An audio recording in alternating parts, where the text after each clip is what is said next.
Hello guys, mamis and friends. So, another video na naman para bigyan ko kayo ng tips about sa freelancing. So, start na tayo. Anyway, bago nga pala tayo mag-start, disclaimer lang. So, hindi po ako expert sa larang ito. Pero, ang share ko po sa inyo ay based doon sa knowledge and experience ko dito sa freelancing. So, may nagmessage dito sa TikTok na kung paano daw siya magsisimula as a freelancer. So, ito, bibigyan ko kayo ng tips. 5 tips para mag-start as a freelancer.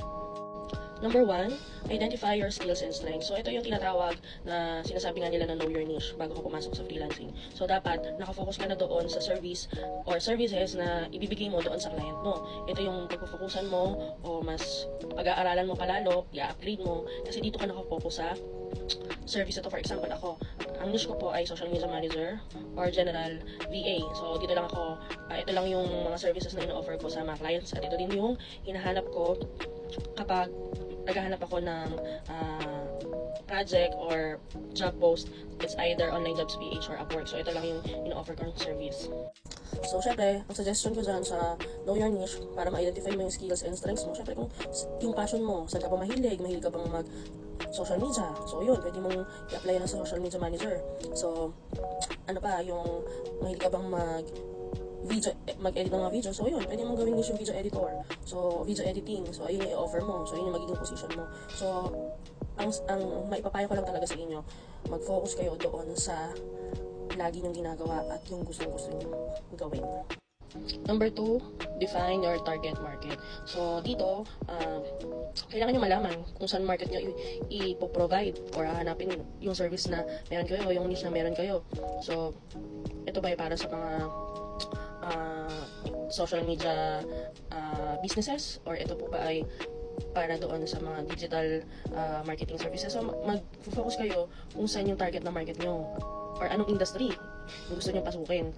Ako kasi, ang tinarget ko talaga yung nag-freelance ako, yung mga startup companies. Kasi gusto ko, ako muna yung magiging employee nila or ako muna yung mag-i-start doon sa business para pag mag-grow yun, syempre, kasama pa rin ako doon sa business nila habang nag-grow yung business nila.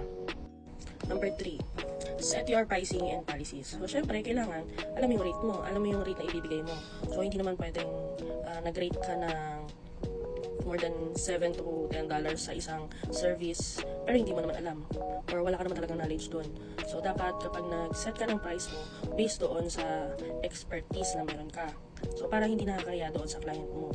Kasi baka mag-expect si client doon sa rate na meron ka tapos hindi mo mabibigay yung magandang output na kailangan ng client kasi hindi mo talaga alam.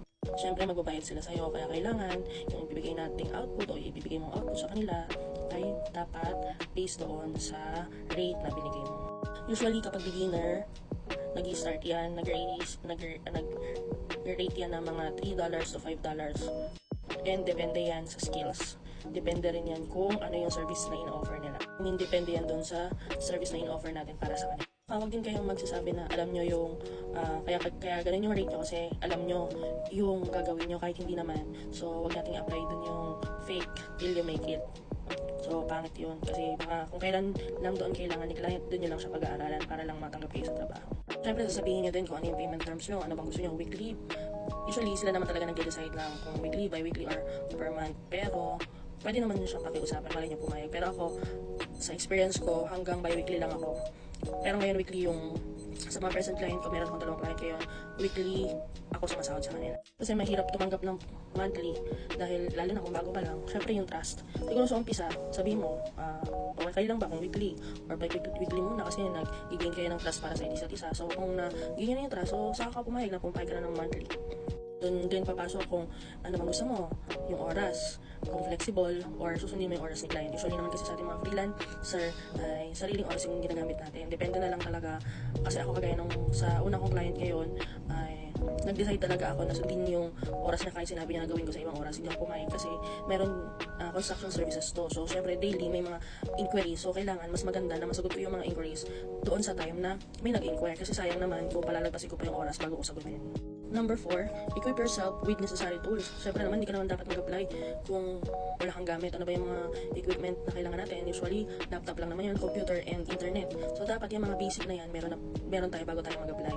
So, hindi ko kayo inaalaw na gumamit lang ng cellphone. Usually, kailangan talaga ng laptop. So, kung mag-start kayo o bibili kayo, mas maganda mag-start kayo sa i3 or i5. Kasi, kagaya niyan, sa mga browsing, na gagawin nyo, kailangan yung laptop niya ay matatag. Usually, maraming tabs na naka-open. So, iwas lag na rin.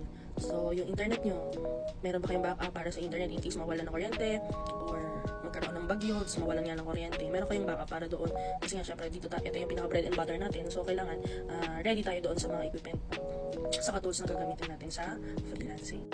And last, number 5, promote yourself and network. So, dito, sa ano ba platform gustong gamitin yung niche mo o i-promote yung niche mo. Ako, dalawang platform lang yung usually palitan na ginagawa ko kapag nag-a-apply.